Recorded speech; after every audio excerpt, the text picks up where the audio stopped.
Thank you. Good morning. It's a pleasure to be here and sponsor today. It's my pleasure to introduce our next speaker, and I can tell you that you're in for a real treat. Our speaker is a frequent speaker at estate planning and plan giving and fundraising chapters throughout the country, and he's here to speak to us today on blending plan giving into your total development program, or the short version, blending gifts for fundraising success. Phil is, many of us know Phil from Ball State, but he has recently become the Senior Counsel for Philanthropy at the Fellowship of Catholic University Students. He is also a Senior Consultant for the Heaton Smith Group, providing charitable and estate planning. Phil is a certified fundraising executive. He received his BA degree from Wabash College, his JD and MPA degrees from Indiana University, where he also teaches at the IU Law School in the Indiana University Center on Philanthropy. So please join me in welcoming today Phil Purcell.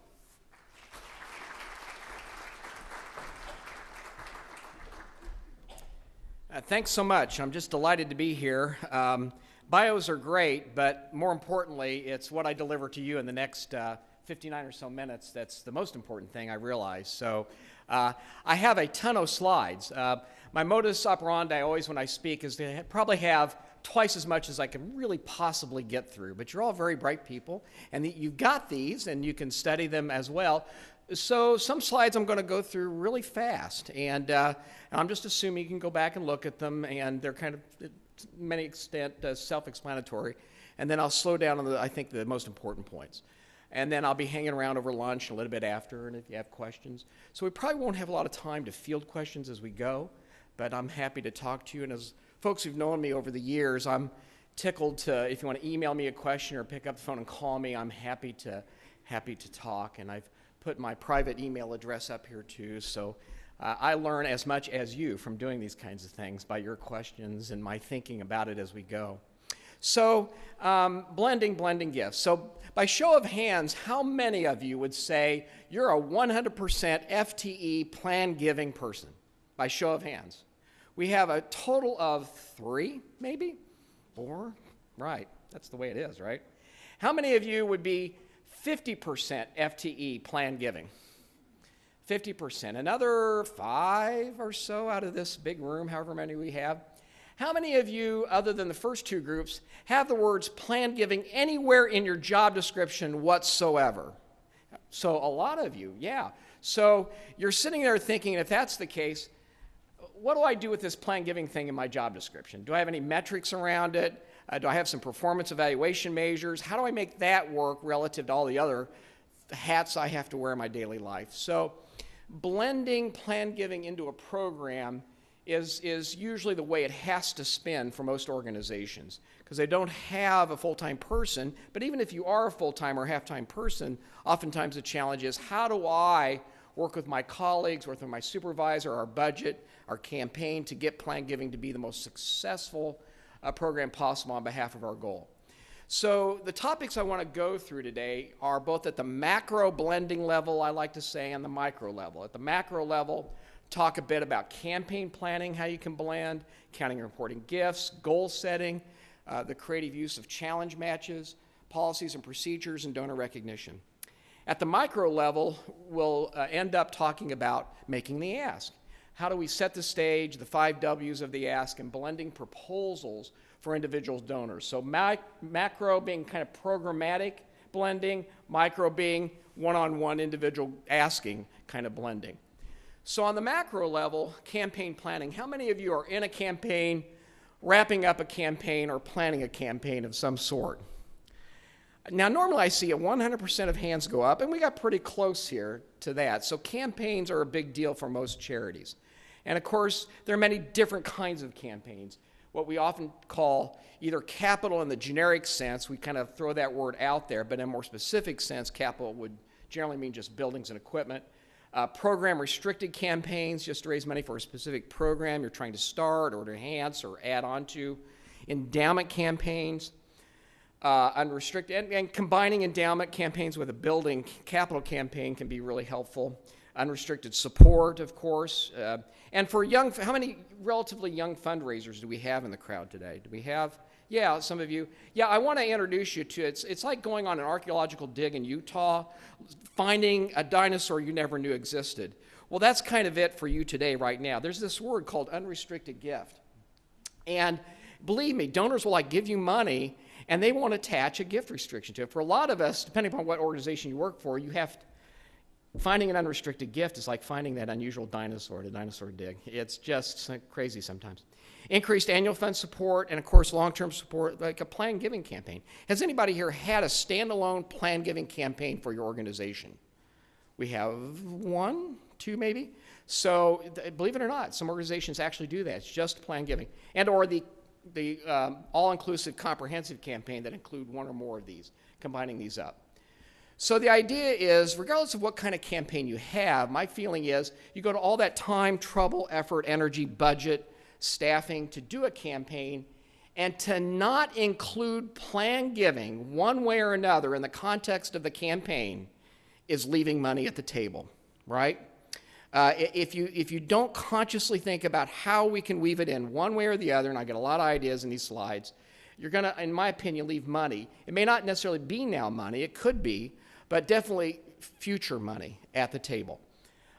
So the feasibility study, we'll talk about goals and goal setting and the challenge match.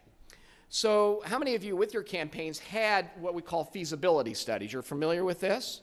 So you hire a consultant.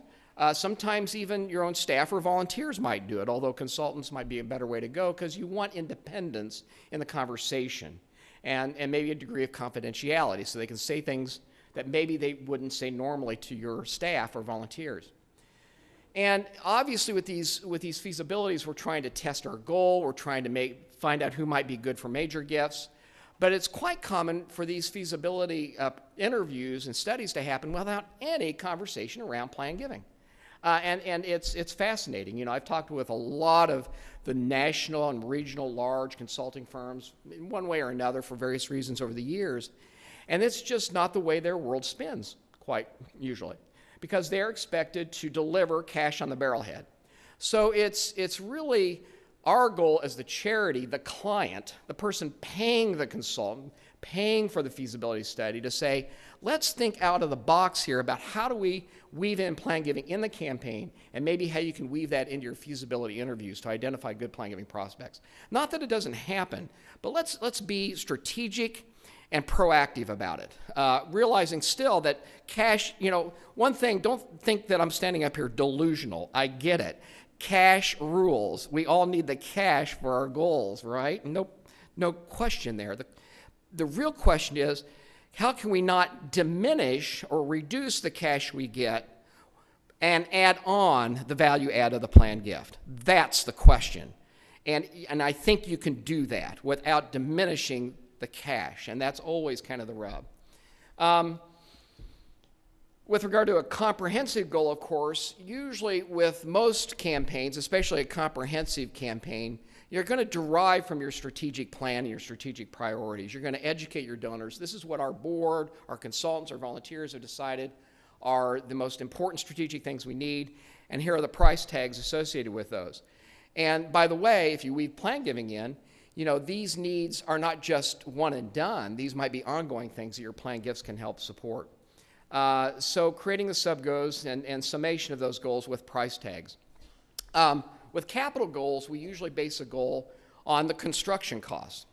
And then we maybe think about a planned gift component of that campaign or endowment growing component of that campaign to help undergird the ongoing costs, the operational costs. And again, I've been a part of campaigns for buildings and so forth, or big pieces of equipment like a new computer system with no kind of strategic thought. We just want to raise enough to pay to have it done. Well, what about raising also for funds for ongoing maintenance and upkeep and upgrades over time? And that's where the planned gift plus the endowment can play a big role. And of course, endowment goals. You know, increasingly for a lot of organizations, growing, building endowment is a really big deal. And whether it's a standalone endowment owned by you or maybe in partnership with your local community foundation or whatever, there you might come up with a goal by looking at, you know, what the spending rate off that might be. And after 2008, you know, For years and years, well, 5% was just always the assumed spend rate, right? Especially for those of us who worked during the Camelot 90s of fundraising when, we just had this exponential growth. Well, those days are gone, so I would assume a rate lower than 5, quite candidly, to be realistic. And you can get input from your investment advisors on this, but then you plug in a principal amount that will generate, assuming a 3, 4, whatever spend rate, that gets you what you need for whatever it is, the ongoing building maintenance as it's projected out, the ongoing scholarship support at whatever level you think is appropriate, programmatic support, salary support, etc. And again, the beautiful thing about endowment giving is that it's great for the nexus of outright giving and plan giving, as we'll show you some examples a little later. This idea that I can build the endowment now with current gifts and add to it later, supplement it later through a planned gift that's deferred. And of course, we all have our annual funds and our annual goals based usually on our current needs, your history of fundraising, using all the different techniques that are listed here around the annual fund. Major gift goals often are driven sometimes by our own analysis as well as feasibility study reports. We can often see a quiet phase of a campaign if we're in a campaign for those kinds of, see what kind of track record we're getting that might then lead to what our stated goal would be. With the fundraising pyramid, we'll take a look at a little later. I don't care what gift chart you look at or what consultant will talk to you, it's always X% of your donors will give Y% of your gift. X% of donors being whatever it is, 5%, 10%, whatever, and the Y% of what you'll get is whatever that is, 70%, 80%, 90% for some organizations. So we all know, experienced fundraisers, that the goal, whatever the goal is, it's going to be driven dollar-wise by a relatively small number of people. That doesn't mean we don't fundraise broadly, try to build that pipeline, but we've got to recognize the reality of the pyramid. And always consider current use plan gifts. We'll talk about those in a minute. Assets, lead trust, pledges that I think of as plan gifts that involve a lot of planning, and or combination with deferred gifts, and we'll talk about. Now, setting a dollar amount for a plan gift goal is an interesting thing. For organizations that have a sophisticated plan giving program, they can do a look back average over time. But for new programs, just starting a plan giving program, I would never suggest a dollar amount, unless maybe you are thinking about a campaign and you have great prospects for the campaign, and you might use that as the opportunity to launch your plan giving program and set some sort of plan giving goals part of that campaign. Might be a very strategic time to do that and to create a plan giving society and the whole ball of wax. So, but there is, I put in your slides, courtesy and with permission of R&R Newkirk, a plan gift goal calculation worksheet that again uses historic averaging to get at a plan gift goal. That's either for an annual plan gift kind of goal or a campaign goal. So that's in your slides. And I think it would be readable if you can blow it up. If not, let me know and I'll email it to you. So that's in the campaign counting context. I often think when it comes to plan giving in general and the numbers around plan gift, and over the years in my own career advocating for plan giving within our teams with the finance office and at the board level as kind of a beauty and beast issue. I, as a plan giver, always see the beauty in plan giving, that all the potential use the plan gift will give, whereas others maybe don't just see it that way. And as much as we might like to try, they just see it as maybe a distraction or even a diminishment of the cash giving program on behalf of your organization. So it is a reality check. So beauty is always in the eye of the beholder, and I'm reminded of this slide that I had in my legislative drafting class in law school, where the law professor is getting across the point that you can take a simple sentence and the interpretation of individual words in that sentence can have drastically different meanings for whomever is reading it. So same with plan giving programs. So if you've not seen this before, one view, it's an elderly woman with her chin and nose and eye. From another view, it's the lovely young maiden with her head turned with the eyelash and her nose there. And so perspective is everything in life, right? Unless we're talking to our kids, then your mom and dad's perspective is the only thing that counts, right? So when it comes to the numbers, I'm going to go real fast through these slides. there are different perspectives. So one thing I've learned is the accountants are going to count plan gifts or not, following Financial Accounting Standards Board or whatever AICPA or other standards they're going to follow. And you're going to have limited ability to dissuade them otherwise, and why should you? It doesn't matter. Leave it alone. Let them count the numbers the way they want. Your job is to make sure you're accurately reporting and getting documentation to make sure you're noting whether it's an irrevocable gift or not. If it's a pledge, you've got the pledge document. If it's an estate and probate, you've got that. And if you've got a confirmation dollar amount, your job is to help facilitate getting accurate information and let the accountants account for it. Valuation is a whole other thing. I use, by the way, the old acronym, Partnership for Philanthropic Planning. My apologies. But there are some valuation standards. Now, here we're talking about valuing the dollar value of a plan giving program. There's a wonderful reference at the National Association of Charitable Gift Planners website. So my apologies, it's not PPNet anymore. It's Google and National Association of Gift Planners. They're still working on their website, but embedded in it in resources is a valuation standards workbook, very helpful for looking at valuing the dollar value of a plan giving program. But that's separate from accounting. Of course, like our business office, we will never be able to tell the IRS how it is. So how the donor calculates a tax deduction for a pooled income fund gift or a charitable trust or gift annuity is just clearly spelled out in the regulations. We've got great software now that's very reliable to calculate those benefits. Early in my career, by the way, that software was not as, in fact, when I first started, I did the calculations by hand, believe it or not. And that wasn't as reliable. And in the early days, I had donors come in my office saying, oh, by the way, I love this calculation, but it's wrong. And the donor was right. The software manufacturer had entered in the tables incorrectly. Now, that was 100 years ago, so I'm very confident in our software packages now. But there is the charitable tax deduction value, which, again, is a way to look at the value of a planned gift. For our work performance goals, we have different ways we can count planned giving, either present value, future value, face value, we may call it. And the point of all of this, though, is that we've got to embrace and count these planned gifts one way or the other in a way that everybody understands, and sometimes very distinctly. For example, with recognition crediting. So what dollar value you put on a planned gift to give a donor recognition crediting or campaign counting, these two.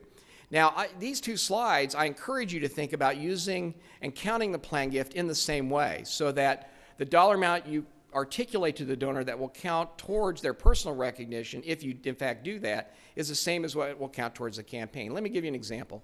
So we went through a major comprehensive campaign when I was at Ball State, and we counted planned gifts, what I call face value.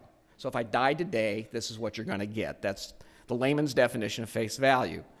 And if they were age 55 or older, whether it was revocable or irrevocable, we counted the face value. Now, folks quibble. We had a raging debate on all that in our board, but the board made this decision. If they were under age 55 and it was an irrevocable planned gift, we counted face value. But if they're under age 55 and it was irrevocable, we counted what's called present value. That's where you calculate in today's dollars what the future value might be, taking into account their age and life expectancy and a discount factor. Okay? So now we counted it through most of my career. We've always counted planned gifts towards what I call cumulative gift recognition. We're going to talk about recognition a little later, but I'll just say it now that so you have an annual gift societies, right, in different levels based on their annual gift this year. You might have major gift recognition to name a room or whatever at different levels, maybe name different things. Well, what about cumulative lifetime giving? So you add up all my outright cash gifts and all the dollar values of my planned gifts. Do I have tiers or levels there, cumulative giving? And that's where the planned gift can be added in. Or, again, you can calculate a value for the naming of a room. And we've named rooms, even buildings at Ball State and other places I've been, for planned gifts. Then there's the counting and reporting for campaigns. You know, how do we include planned gifts in the counting for campaigns? And this has been an evolution over time. Originally, and I'm not going to go through all this, but originally there was a focus on cash only for campaign counting. Now there's been a broadening of that kind of experience. And so there have been changes. And these have been both approved by the National Association of Charitable Gift Planners and the Council on Advancement and Support of Education. And now both organizations suggest counting gifts in 3 categories. You could have an outright cash gift goal, an irrevocable goal, and a revocable plan gift goal. So for plan gifts, irrevocable and revocable. Now, the way I've experienced this is we have an overall goal that our president or CEO or whatever will say this is where we're at relative to this goal. He or she, the CEO, and in your materials might distinguish of that goal how much has been cash and how much has been planned gift. To drill down publicly in the plan gift side, whether it's revocable or irrevocable, usually not done. But behind the scenes, the accounting office, the board, the fundraising staff, they know of the plan gifts how much is revocable and irrevocable. The reality and nub of it is that for most of us, 90% of the plan gift goal is going to be satisfied by revocable plan gifts. There it is. And why this little history lesson is important is, in the early days, the Council for Advancement and Support of Education case, which for years has driven the campaign counting guidelines, would not count revocable plan gifts towards campaign goals. There was an accountability issue around it. They thought the numbers might be fuzzy, right?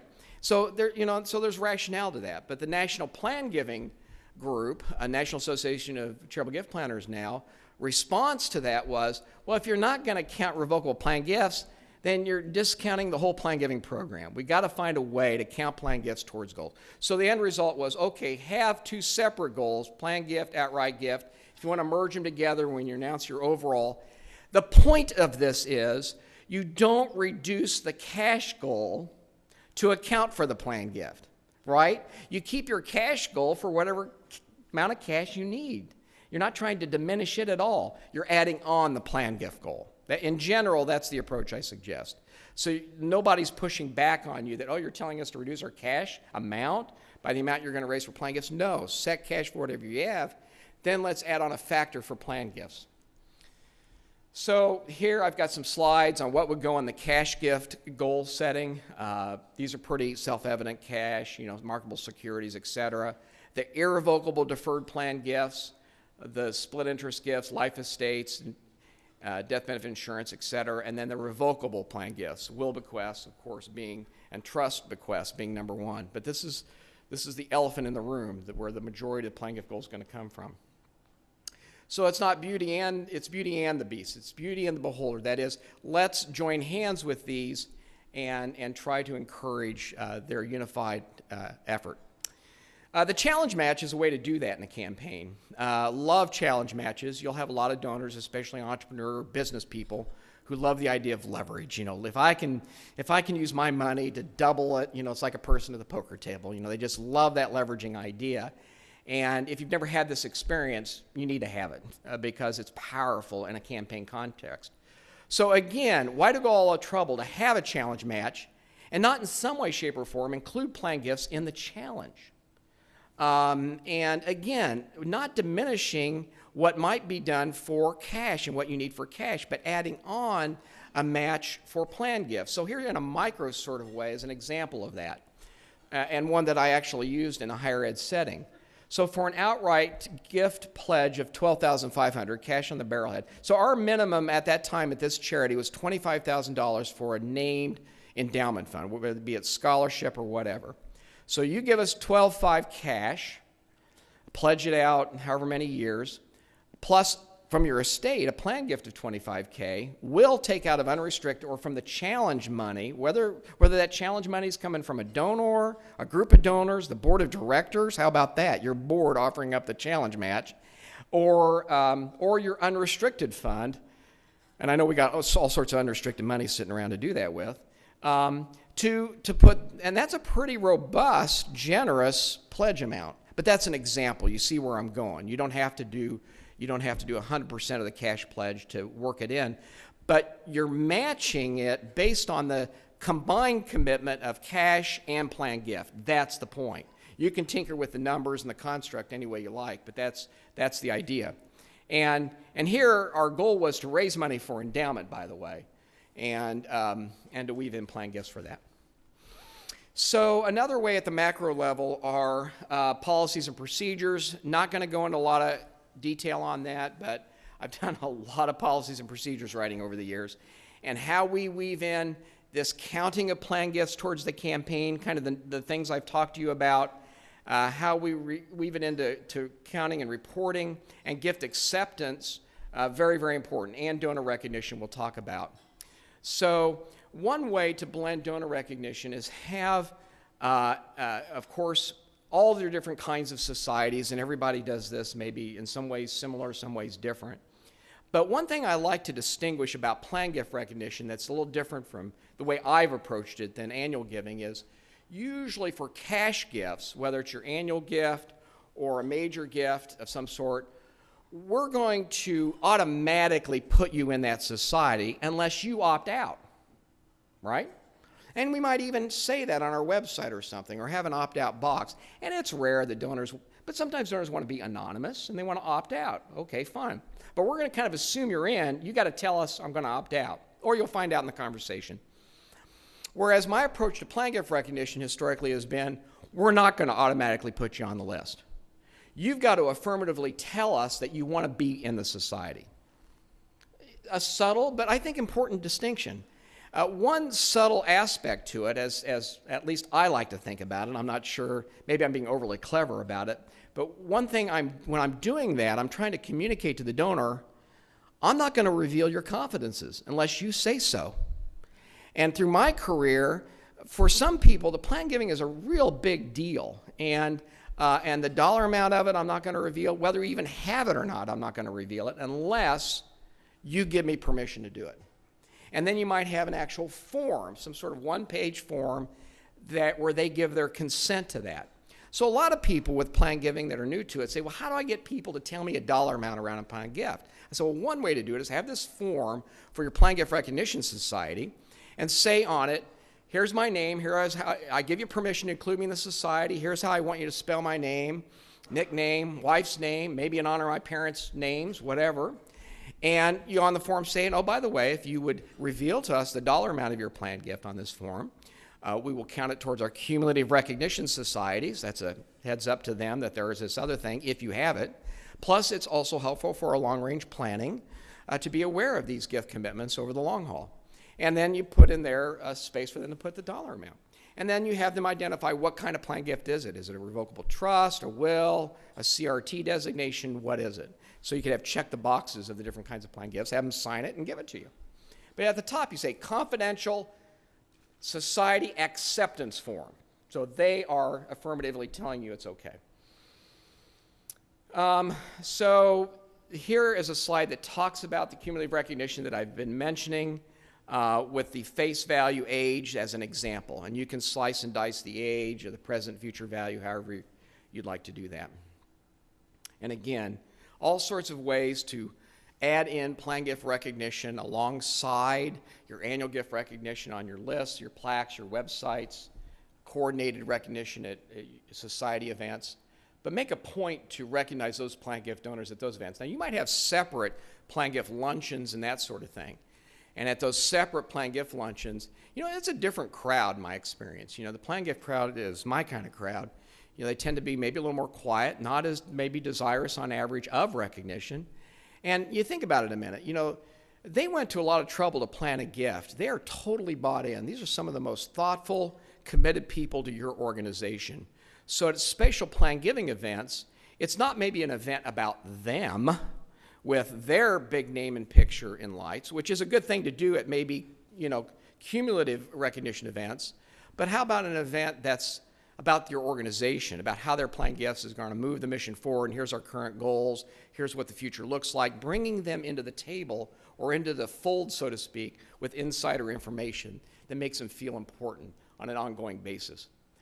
There's also blended stewardship, so prioritizing personal visits to your loyal annual plan and major donors. Many of our donors are hitting on all those points, so you've got to be sure to thank folks, whatever. So if I'm a plan giving person and I'm visiting somebody, I want to know what their annual giving looks like. I want to thank them for that. If they've not made their annual gift this year, I might want to remind them of that. So I've got to blend in. And it's not like I'm doing this solo. I'm letting my colleagues in the office know I'm meeting these people. And they appreciate my trying to do those prompts with those individuals. So blending that stewardship is important. You can even do it in subtle ways through your gift receipt letters. So if you have gift receipt letters for stock, and in my world, I usually like to do the average of the high and low and show them the number, telling them they've got to share this with their account. We're not providing tax advice, but we might even put a PS on that letter. And oh, by the way, because now you know they're an asset giver. And planned giving is all about giving from assets, most of our asset pies of our individual wealth, especially the wealthy, it's 10% cash and 90% assets.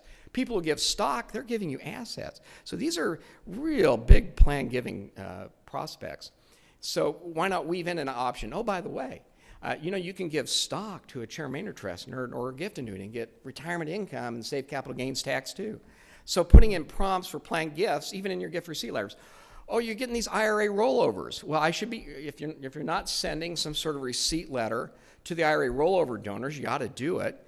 And they're not getting a deduction for it. You can say that to them, but I think it's good for you to acknowledge receipt of the rollover, point out that it's QCD on their tax return, and now you know they've got an IRA, so how about a PS saying, oh, by the way, if you'd like to talk to us about designating this charity as a remainder beneficiary of your IRA, we'd love to talk to you about that, or enclose a brochure about that. So weaving that in there as well. Or if you have a big endowment program and you're sending out annual endowment stewardship reports of here's the value of your endowment, here much was paid out. We hope the recipients have thanked you for what they earned or received from your endowment.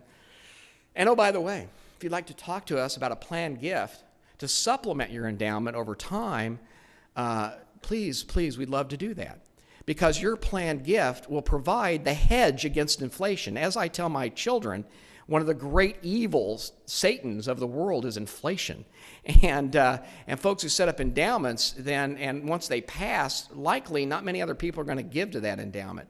So the last big gift they might make to that endowment to help build a big enough fund as a hedge against future inflation is from their planned gift. Okay, so that's the macro. Now let's shift gears a bit and talk about the micro of blending or integrating planned gifts into your program. To blend or not to blend, I'm going to take a little theatric spin on this. Hey, when you're doing planned giving, you got to do anything you can to keep it a little light, okay? So I'm going to do a little theatric spin on this to satisfy the humor request. But before I do, any quick questions on the first half of the presentation? I'm so proud of myself. I got through that at about halfway through. Yeah.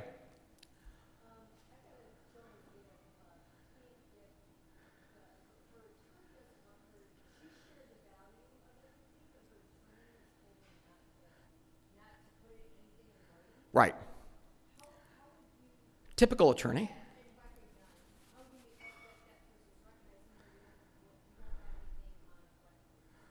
Well, she's told you about it.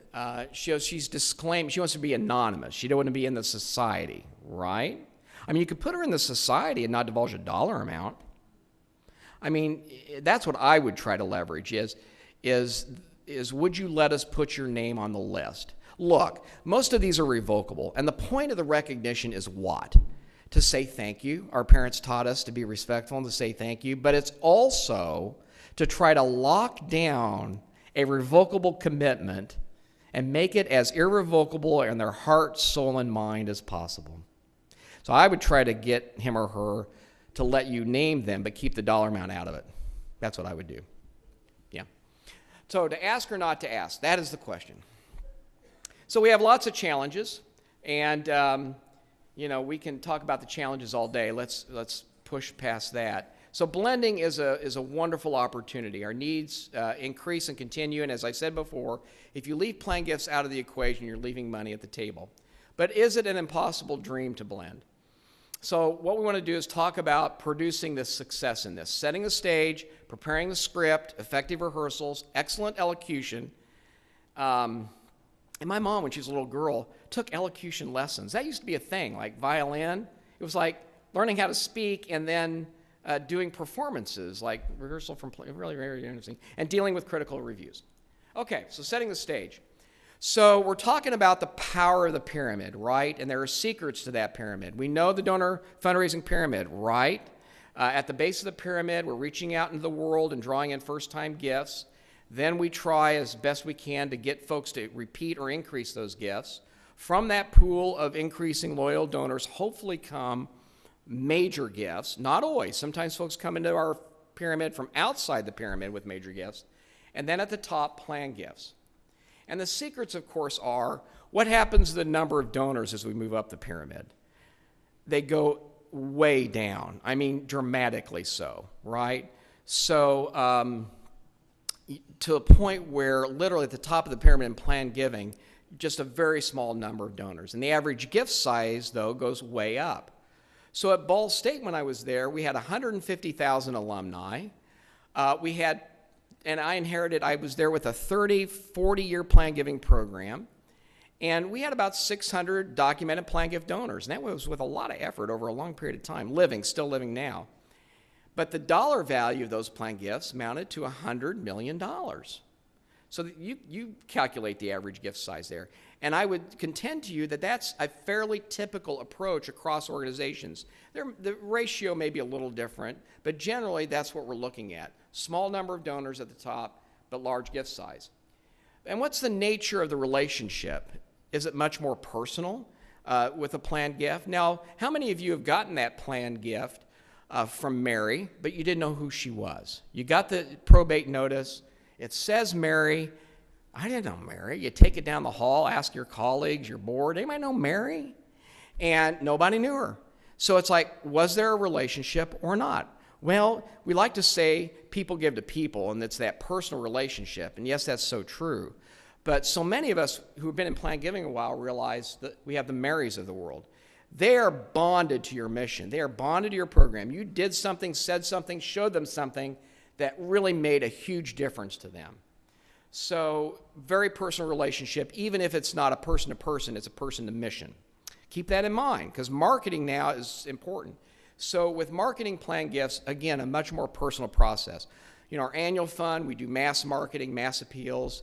Major gifts, of course, we do proposals and try to individualize them to the donor. Well, planned giving is personalization to the max. We often say it's donor-centered philanthropy, right?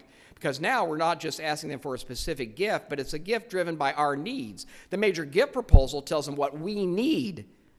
And would they be able to make a gift to fulfill our need? With planned giving, it's, well, yeah, you're mentioning your need, but now you're going the next step and talking about their needs as well. The need for extra income, the need to defer the gift till after they're gone, their estate planning needs. Can donors make all types of gifts? You bet. Is there correlation among the layers? And that's really the key point here of the pyramid, is that data, and there's now research data that shows high statistical correlation between the first-time, or the loyal annual givers and the planned givers at the top, right? So if anybody walks out of the room and you don't have a planned giving program, and you don't know who your prospects are for planned giving, you just did not hear what I said. You call your annual giving records to see who have been your long-time loyal annual givers, even at small dollar amounts, and those are in your top list of planned giving people to go talk to or to mail things to. Are you with me? They're showing their commitment to you, and that is what planned giving about as well. So you've got that data. Use it to call those planned gift donors. And yes, the strategies can be blended. So we're blending within this fundraising cycle of identification, qualification, cultivation, solicitation, recognition, and stewardship of donors. Literally with planned giving, we're looking for needles in the haystack. Now, a pop quiz here. Think of a piece of equipment. What's the best kind of equipment you can use to find a needle in the haystack? Anybody? A magnet. Gosh, bless you. Thank you. So a magnet, you're standing there drawing those needles to you, right? And then you react to once the needle hits the magnet. I call that reactive marketing. I don't know, for lack of a better word. Now, there's another device you could use. Say you've got one of these guerrilla fundraising bosses, and they expect you to be on the road every day. And so you've got to do that, and you're finding your planned gift process. You don't have a budget for marketing to get reactive kinds of stuff. So what kind of tool are you going to use if you got to jump in the haystack and flail around until you get poked, what are you going to use to figure out where in the haystack to jump? Anybody? How about your wealth screening and donor research and looking at annual giving history? All the data we accumulate around our donors, figuring out, that's like a metal detector. I call prospect research the metal detector for planned gifts. Figuring out where in that haystack am I going to jump to maximize the likelihood, probability-wise, of finding a planned gift. And this is where we rank and rate people based on various criteria that we have available. So the reactive self-identification, so you find out through your marketing, then you react to the donor, and you make it personal when you react. Proactive, where you do the research, reconnaissance, and go out and visit, either through staff leads or your prospect identification. And you use, again, that multi-channel marketing plan. We don't have time to go through all that, but these are all great ways to get that reactive magnet going for you. You can blend, of course, in your publications by segmenting by age, putting in advertisements. Of course, donor testimonials are gold in our business. Why I did a planned gift. And when I do testimonial stories, I hope all of you do the same. You know, it's 99% them, their story, and we saw the wonderful video first thing this morning. There wasn't a mention of the details of their gift giving, you know, much at all, you know, and certainly no legal terminology. It's all inspiration. But you do want people to put the dots together and say, hey, we'd love to talk to you about how this kind of thing is best done for you. Contact information and so forth, and in all your various publications. So we'll push past that. Of course, in the reactive marketing strategies, we've got to have the magic boxes. And I put those magic boxes everywhere I can. I've got a tattoo with the magic boxes. You should have a tattoo as well. And, but on your website, on your pledge cards, you know, in your materials, and make it easy for these folks. Click here or have a reply with the magic box checked. And as soon as you get the magic box checked, pick up the phone or write, you know, try to make it as personal a response as you can to get back to that person with information, answer questions to help make it happen, so to speak. You can train your other staff and volunteers around planned giving. For those of you who have planned giving, at least in your job descriptions, you've got to educate yourself by being here and other opportunities. You could bring board members to events with the round table. Or bring the handouts from this kind of event to them and help educate colleagues and board members or other volunteers that you have. But if they're going to be involved in helping you identify prospects, then it's got to be coordinated and it's got to be confidential and so forth. So you can have contact sheets to review issues like their linkage, ability, interest, the LAI of donor cultivation ranking, so to speak. And then I've put in here slides with what I call Q's and clues for planned giving. So with whether they mention to you they're writing a will, estate planning Q's and Q's. What are their personal assets or income? Have they expressed any tax concerns?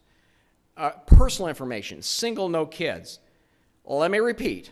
Single, no children. I can't tell you how many planned gifts I've worked on over 100 years, big ones, where the donor was single with no kids. Big deal. And again, the transitions in life for folks, you know, that's a good time to think about planned giving. And charitable interests. You never know a lot of that information, but to the extent you have that information, that can be weaved into your prospect research to identify who to proactively go after.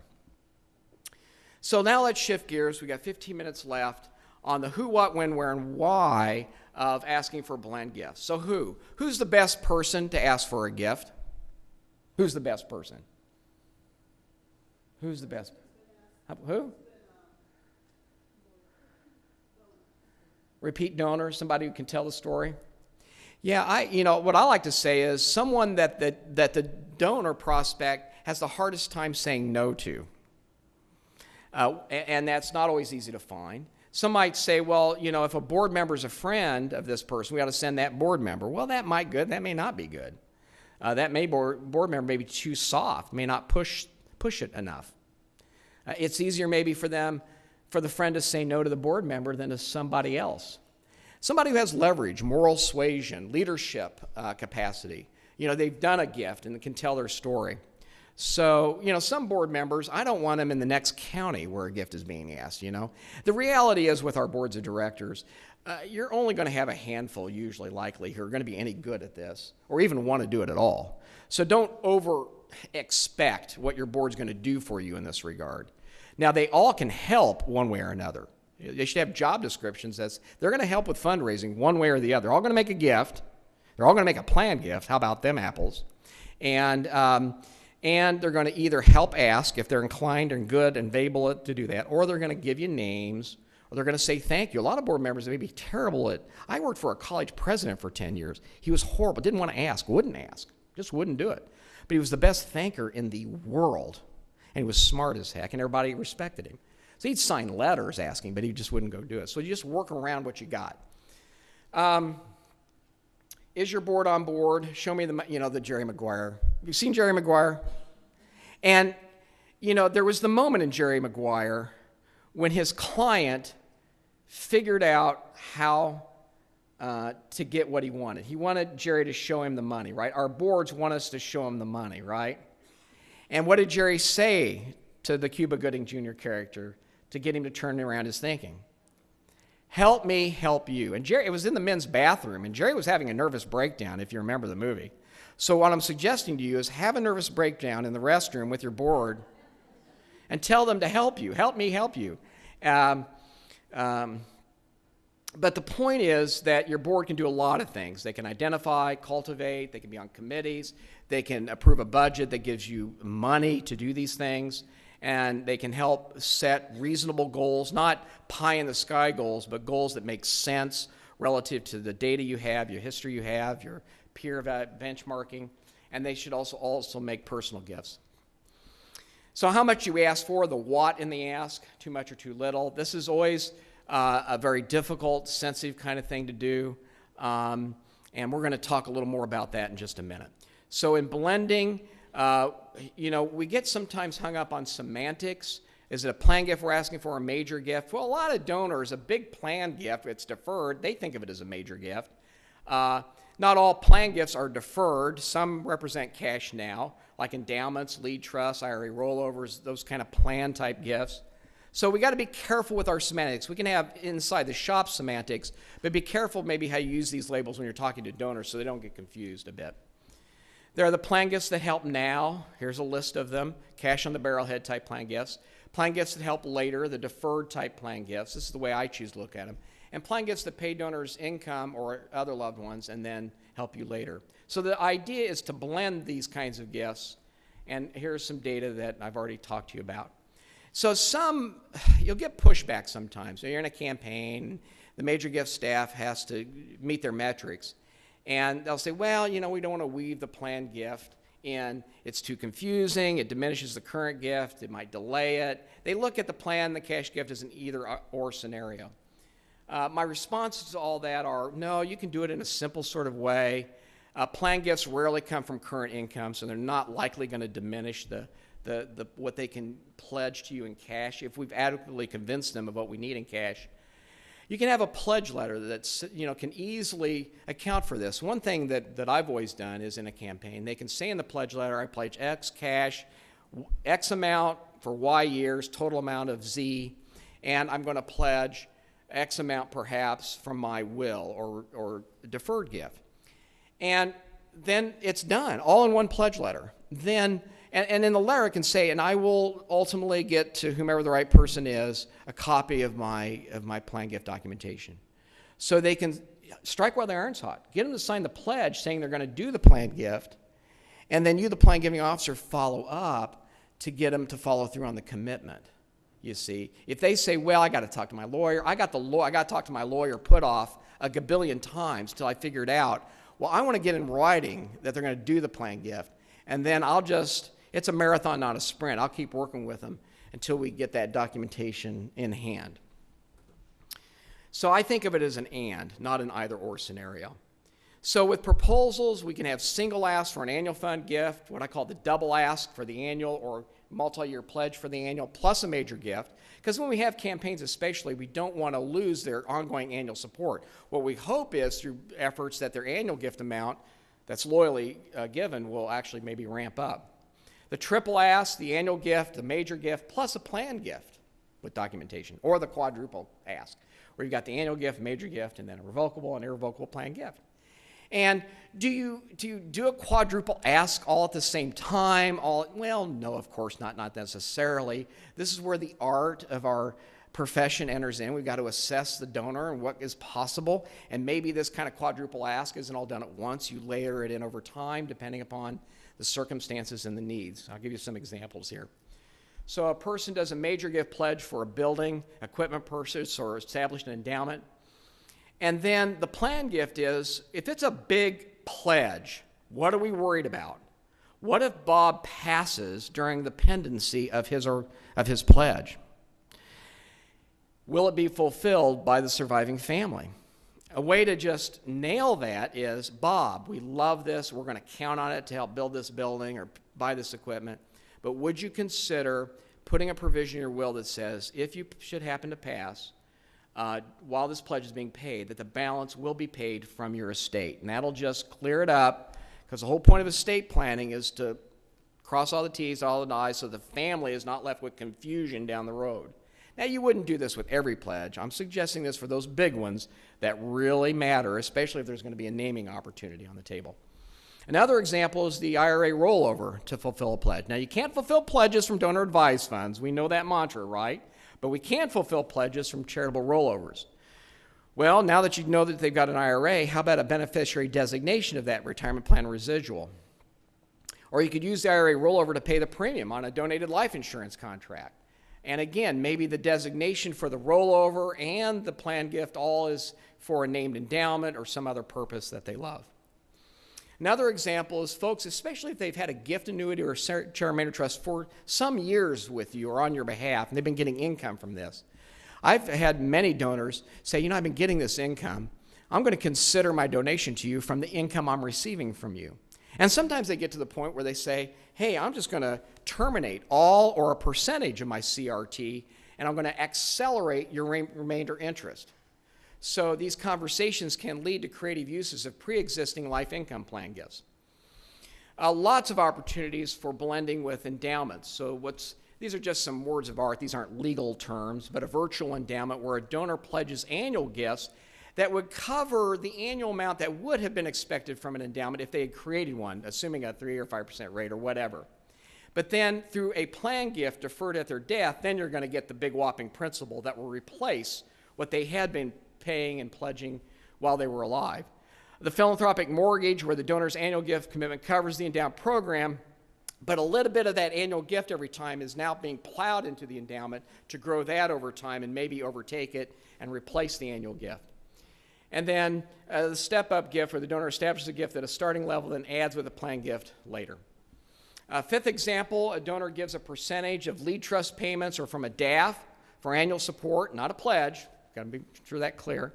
A percent of lead trust or DAF payments to grow an endowment until the minimums reach. Then ultimately the endowment supports the program. So again, it's kind of that bifurcated gift where some of it's being used now, but some of it's building an endowment. And then maybe add in a bequest from a deferred gift to add to it later as well. And again, it doesn't have to be an endowment. It's just a handy placeholder. You could just say for program support. Obviously, timing's always tough. We can't always predict when the right time to ask for a gift is. Can't always choose where the right place. Sometimes donors have control over that. They like to go for the restaurant and the meal because they know it's usually time limited and there are people around and so on and so forth. We like to go for more. If it's going to be at a restaurant, get there early and try to get that corner, table somewhere that you can have a nice conversation. I'm going to plow through that. The why, of course, is our case statements. And case statements, of course, are always about connecting the dots. And you've got to connect the dots between the donor's funds, your mission, the use of their gift to fulfill documented needs, and then those documented needs being fulfilled would include fulfillment, perhaps, of the donor's personal passions. So they've got to intellectually connect all these dots together, and if it falls apart at any connecting point of those dots, you got a problem with the gift. All sorts of different types of case statements to consider. I won't have time to get into those, but we want balanced philanthropy across generations. So, donors are often, the three places that donors can give money are, of course, Uncle Sam through taxes, family and loved ones, and you, charity.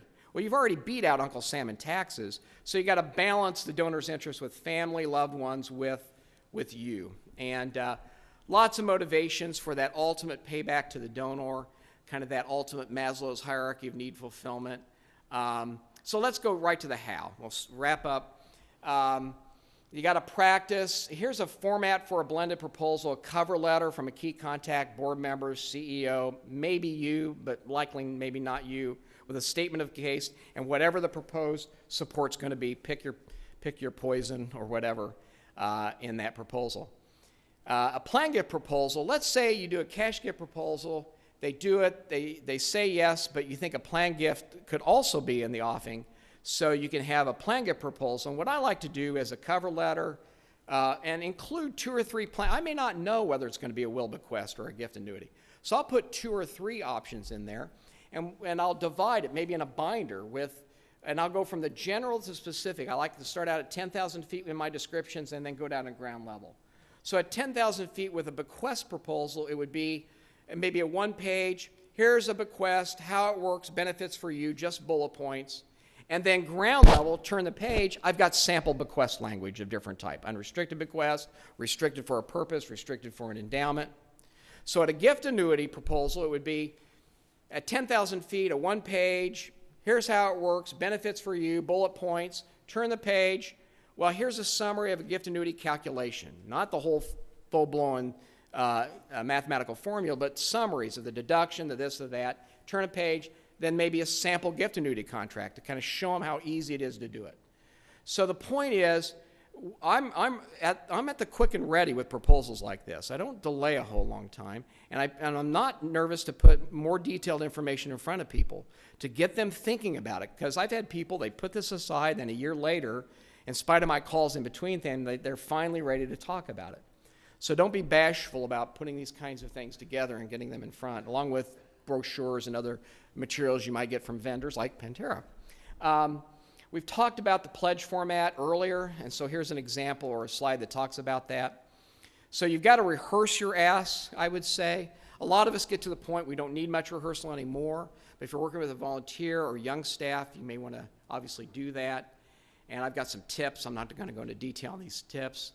I love to tell stories, testimonial stories of other donors and the power of their philanthropy. And you got to connect their gift to dreams and passions and purposes. And, you know, different ways to transition to an ask once you've kind of laid out your case. Tell me what you think about this. How would you rate this? I've just put some quotes in here for you to read at your leisure, et cetera, et cetera. So just some tips you can leave. And would you consider, what would you think? Just some sample language that you could use in a role-playing exercise around this kind of thing. Well, obviously you're working to a yes, and you might edit as needed. I've got a slide on here. You know, think about this a minute. Let's say this is an important slide. Let's say, you know, you've got to make the cash ask. I mean, it is, you know, that's the way the world spins. There are only 3 possible responses to a cash ask, right? Yes, no, and maybe, some negotiated thing. Well, for whatever response to a cash ask, you've got a plan gift response. If they say yes to your cash ask, you're sitting there thinking, darn, I didn't ask for enough. So you got to celebrate their saying yes, offer the recognition, let appropriate time pass, and then come back to them and say, well, you know what, we so appreciate your cash pledge and what it's doing and so on and so forth. Don't know if you'd be interested, but a lot of people also choose to support our campaign, especially if a plan gift goal or the plan gift goal of campaign, through a gift that doesn't cost them any more now. If I could show you a way to also support our mission, and I'm not asking them for any more cash, you know, we appreciate you've done that, would you be interested in this plan? And that'll help towards our plan gift goal, and we'd love to include you in our plan gift society. So it's a plan gift response to a yes. Well, if they say no, we as fundraisers, well, does no really mean no? I don't know if no means no. Maybe they really mean it when they say they don't have the cash now. So the comeback obviously is, well, if I can show you a way to support our purposes without costing you any cash, would you be interested? Well, now it's kind of tough for them to say no to that. Now they're really saying no. Well, okay, you've learned your lesson. But then that's a way maybe to share some plan giving information with them. And then the negotiators. So you ask for $10,000, they can do $5,000 cash or whatever. Then you can say, Well, if I could show you a way to make up the difference with a deferred gift, you're not going to be obviously giving us the cash that we need, but you could make up the difference through a planned gift that's deferred. Would you be interested?